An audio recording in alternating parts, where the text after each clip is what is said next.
This Boston Celtics season has been nothing short of a disaster.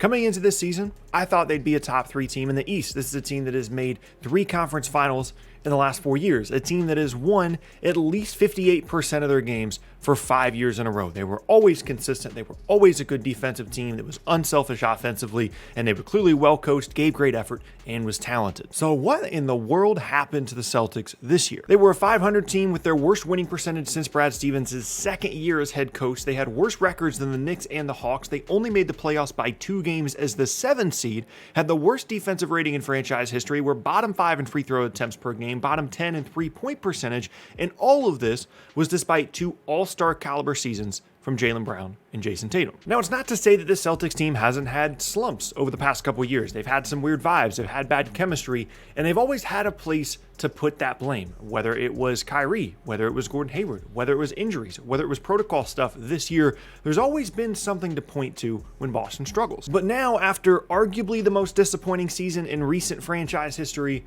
where are they supposed to put the blame? The front office who put this roster together, the coaching staff who for the first time in a long time looked completely lost at times this season, or the players? Let's talk about it. So for me, this is where I start with the front office in Boston. And I've said this before, Boston has missed probably more opportunities than any team in the league over the last handful of seasons to put together a truly great team. Multiple picks in multiple drafts in consecutive seasons. Jaylen Brown and Jayson Tatum developing into really good players at the same time that they had Kyrie there, Gordon Hayward there, Al Horford there. They had the opportunity to create great teams that had veteran leadership, all-star caliber guys, and up-and-coming teams. They had multiple picks to be able to trade to make moves, and they had guys like Marcus Smart that were there that were really good role players as well. They had the opportunity to create an incredibly talented team that also had a great amount of depth. And granted, they made 3 conference finals over the last 4 seasons prior to this year, and those are certainly accomplishments, but they never really found the move that they needed to make to really elevate this roster, or they never found the right combination of luck and lack of injuries or whatever the case may be that you need in a given season to really become a truly championship level team. Now, granted, the Gordon Hayward injury upon arriving in Boston was absolutely brutal. Nobody really expected Kyrie Irving, and then to a much larger extent, Al Horford, to leave in free agency. And it was kind of weird that all of their trade targets and potential free agents afterwards didn't want to come to Boston. But what all of that resulted in for this season was a top-heavy roster that had a shockingly limited amount of depth, where Jaylen Brown and Jayson Tatum basically had to do everything, assuming that Kemba wasn't healthy, which was the case for the majority of the season.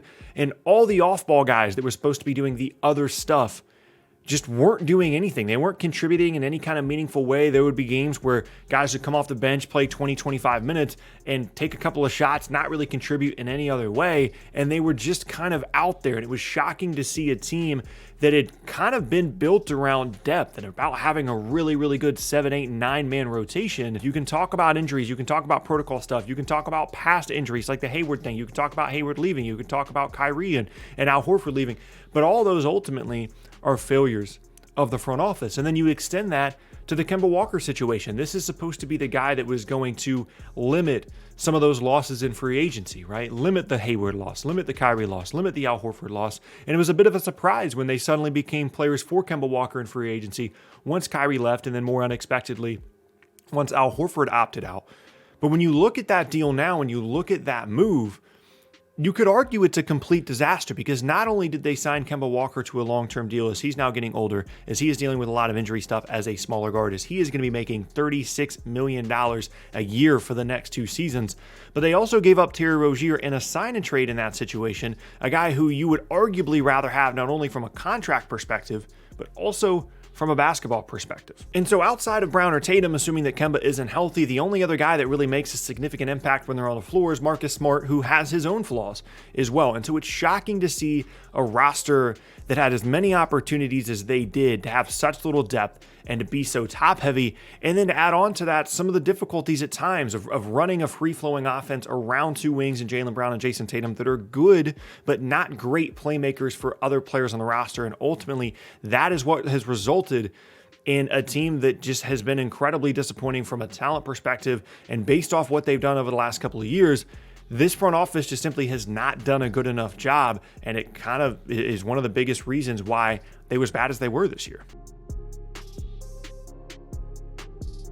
Now, in terms of the coaching staff, I've generally thought of Brad Stevens as one of the better coaches in the league over the last handful of seasons. I've even gone so far to make a video talking about how you should not trade for players from Boston, because typically it's going to be more difficult for you to get the kind of value out of role players specifically for your franchise that Brad Stevens was able to get out of role players in Boston. This was a couple of years ago. I made a video saying, don't trade with Boston. Don't trade with the Celtics. You're not going to get what the Celtics got out of Jay Crowder. You're not going to get what the Celtics got out of Avery Bradley.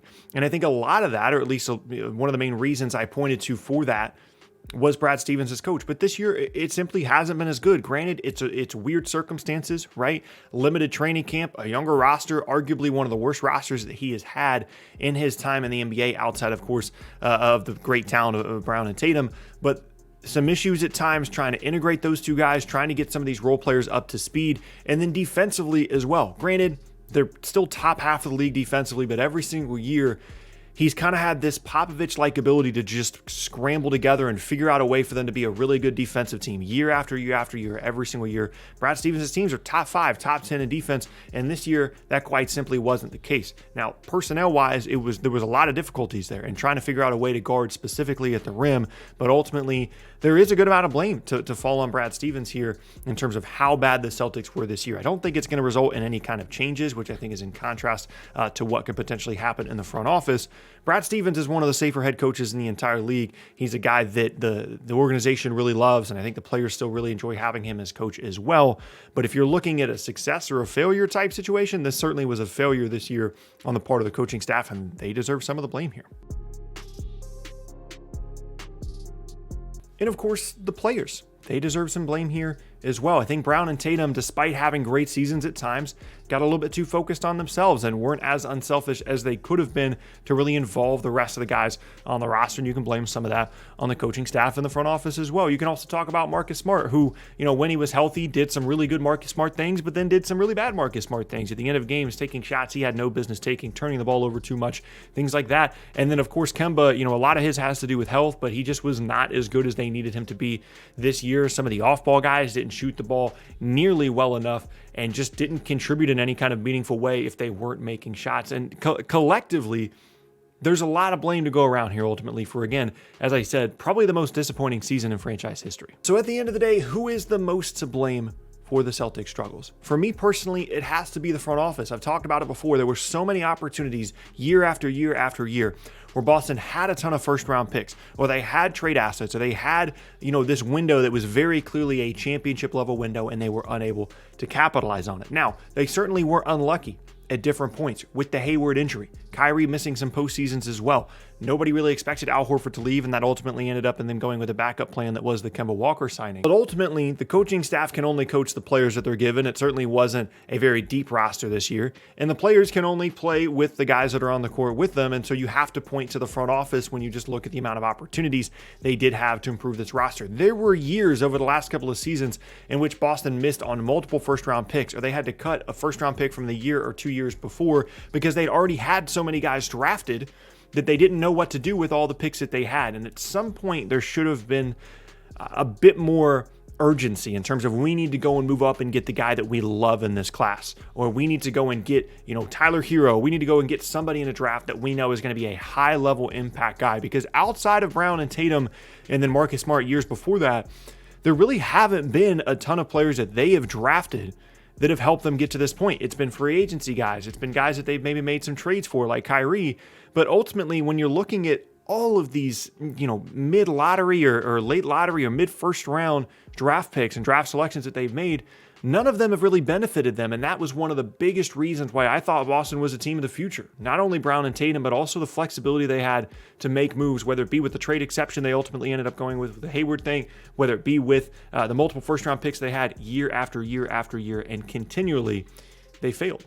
And I think ultimately what that might end up meaning in Boston is some potential changes in the front office, where maybe we see Danny Ainge moving to a different position. They bring in someone else to potentially make the decisions there in Boston. And Danny Ainge still being involved, but maybe not just being the guy, because ultimately when you have a season as disappointing as this was for Boston, you're going to see some changes. And I think the biggest point at which you can make a change and should be making a change here would be in the front office. You don't want to overreact. You don't want to do too much. But when you've had one of your worst seasons in the last 6 or 7 years and you've got the amount of talent, at least at the top level, this Boston group has, you're probably going to see some changes, and I think most of the blame for this year does fall on the front office. You guys can let me know down in the comment section below where you think the blame falls. We'll kind of have a conversation about that down below. But that is going to be the end of today's video, and I thank you all very much for watching. Once again, my name is Tucker. If you missed any of my previous videos, be sure to check out the boxes on screen, and you can check out a socials link down in the description below as well if you want to hang out with me outside of these videos. With all those things said, hope you guys have an awesome rest of your day, and I will see you all next time.